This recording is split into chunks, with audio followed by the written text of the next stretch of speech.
just wearing makeup. Who is this man? Hello, all you beautiful constellations. Welcome to my first wrap up. I'm going to be talking about all the books that I read for Scallywagathon. I completed all the challenges, which is insane. The first time I've ever done that for any readathon. I'm very thrilled about it. It was a fun time. I didn't participate in all of the Twitter things, and I didn't watch other people's vlogs, and I should have. I was just kind of busy filming my own.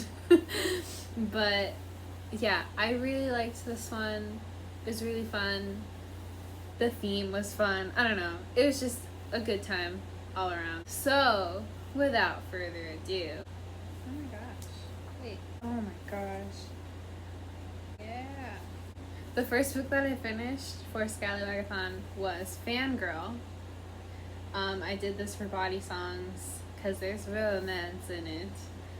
If you're wondering why it's not the same copy, it's because the other copy was what my friends lent me, and I had already had this. It's kind of a weird story, but basically I was borrowing my friend's because she thought I didn't have a copy, but I did. If you didn't watch my vlog, or if you have no idea what this book is about, it is basically about this girl named Kath.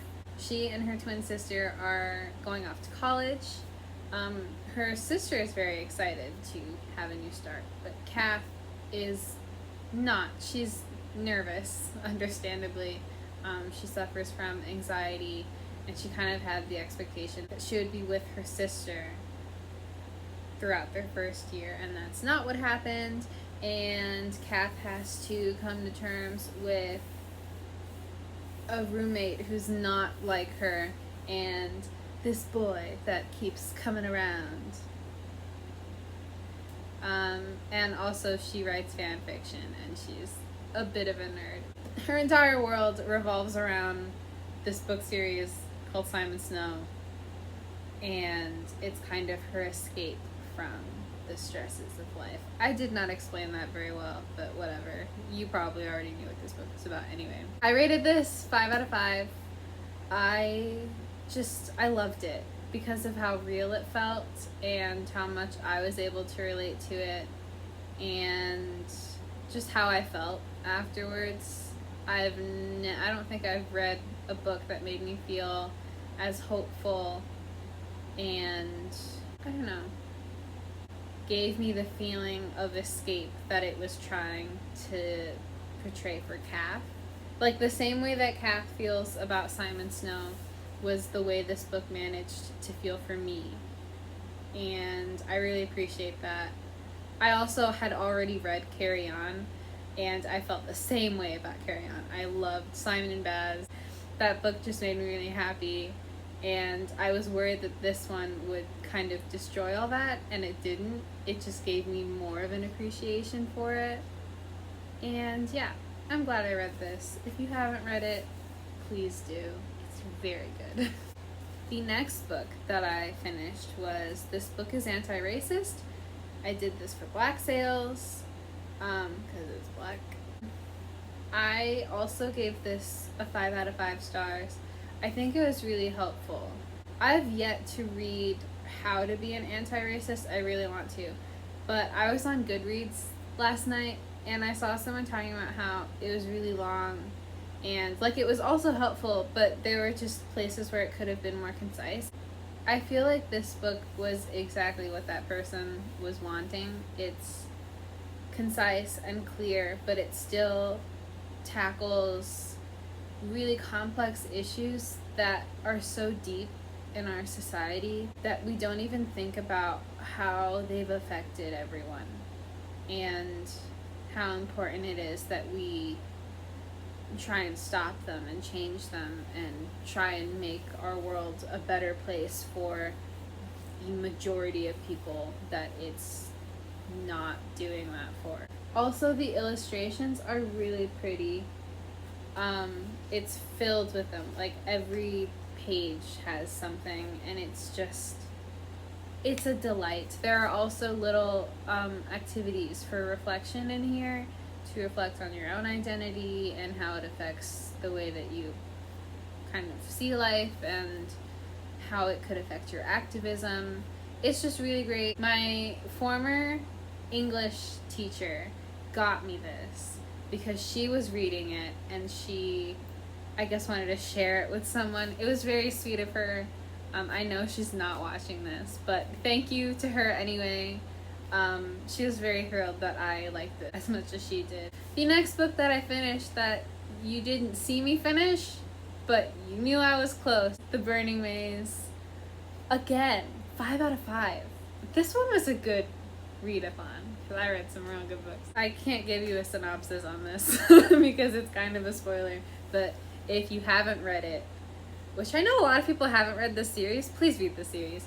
It follows Apollo, who, as punishment, is forced to be mortal.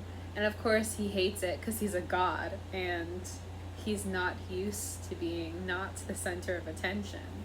And he's forced to serve this girl named Meg, who's unlike him in every way. And they have to kind of go around America and defeat these 3 emperors who have taken over everything. It's a delight to read. The first 2 books I felt were a little juvenile. They're fun and I liked them, but you know, the stakes were rising. They weren't quite high yet, and Apollo feels like a whiny baby. And I don't know, just the way it was written was very silly, and it did try and tackle harder things, but it was, the air of the whole story was just kind of silly. But this book really raises those stakes. And not that the first 2 were bad. I really enjoyed the first 2. I don't want to say that it's like it's dumb or stupid in any way. It's not. It's very enjoyable. But the tone of this one was so different from the other ones. It starts out kind of the same, and you're like, here comes Apollo, who's kind of learning, but hasn't really learned anything, and is still just waiting for when he becomes immortal again. And then people start dying. And he starts to realize how important life is, no matter if you're mortal or immortal or what. And we kind of started to see that at the end of the second one, as he's realizing that people he cares about, or people that he's found himself caring about, are suffering, and thinking about how if he was still a god, he wouldn't have cared, and they would have died, and that would have been it. And he's really starting to realize that now there are consequences for every action, and people's lives matter. And as Meg said, I believe, in the last book, that every living thing deserves a chance to grow. He's really starting to see that. So I mentioned this in my Goodreads review. I think it's why I liked this book so much. I mentioned this to my mom, actually.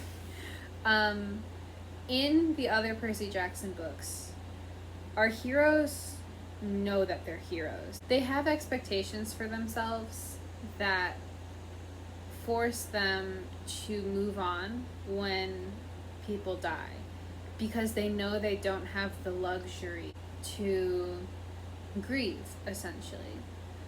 We see that with Meg too, the way that she responds to what's happening around her. Apollo has never had to deal with that, and he does grieve, and people around him give him that space because they know how hard it is, and they know that he's never had to deal with that. And it's just very refreshing to see from the perspective of our main character, to see him just feel how crazy everything is and let it sink in. I loved that. I loved being able to actually have the space to feel sad and feel what I was supposed to be feeling, you know, because Apollo's never felt it before. And it was just very refreshing to have more time to really think about these characters who maybe we met them in this book, or maybe we knew them before and we'll never see them again. And to just kind of take the time to remember who they are. It was really cool. I liked that. And remembering is a very important thing now for Apollo, because he's going to be a god again. So it's important to remember the lives that they've lost in order to better themselves for the future, which is a very important thing for people just in general to know. And I liked that this book dealt with that and gave the readers the opportunity to experience that. It was very cool. Probably my favorite book in the Percy Jackson universe, which, wow, you know, big statement. The last book that I read, The Burning Maze was for, I think it was Deep Sea books that are based around myth. The last one, the last challenge that I did, was a book that was published 3 or more years ago. My original plan was to read Little Women. Obviously, that was a very big standard for myself. I didn't finish it. I got almost 200 pages in, but obviously that makes no dent. And I was already reading a comic book, and I happened to see that it was published 3 years ago. So I finished it last night. And that is Harley Quinn Volume 1, Die Laughing. Very good. Probably 5 out of 5. 4.5 out of 5. As the title suggests, I laughed very hard.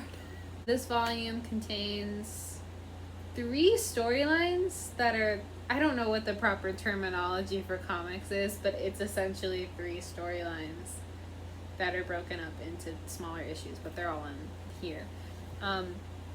This is kind of after Harley has broken herself off from the Joker, and she's establishing a new life for herself. She has kind of this like circus business. I don't quite understand what it is. She has a wax museum. It's like some entertainment building where she has performances on, and like it's just her having a good time. She has like a squad and she's enjoying life. I really liked to see it. I loved the way that she interacted with Poison Ivy. They're just the best. And it's always a pleasure to see them. I really like to see how well she knows her community. So in the first part of the volume, there is essentially a zombie outbreak, and there's a couple moments where she'll look at who is infected and she knows them by name. And like, of course, she's a little hurt that people she knows and kind of cares about are hurt, but she uses that to like avenge them. And of course she's Harley, so she doesn't not kill people. It was just nice to see how big her heart is, really.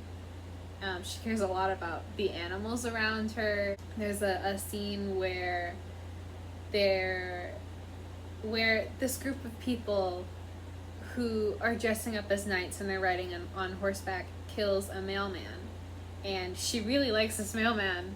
She's upset because he's like her favorite, and he's this really cute old man. He just really did not deserve to die. But she decides to like fight back at these people, and she's like, oh, but I can't risk getting the horses killed. And it's really sweet.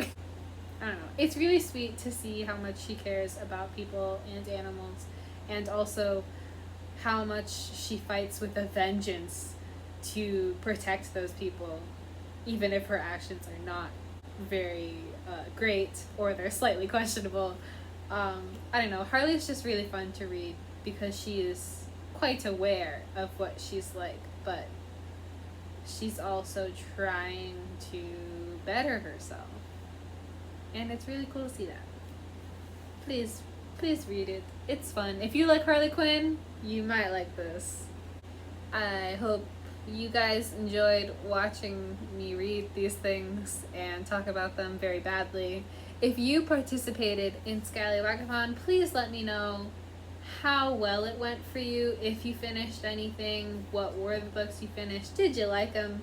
Did you like your books as much as I did? Who knows? I won't know unless you comment down below. Thank you so much for watching. Dream big, stay kind, keep your head among the stars. I will see you hopefully very soon. Goodbye!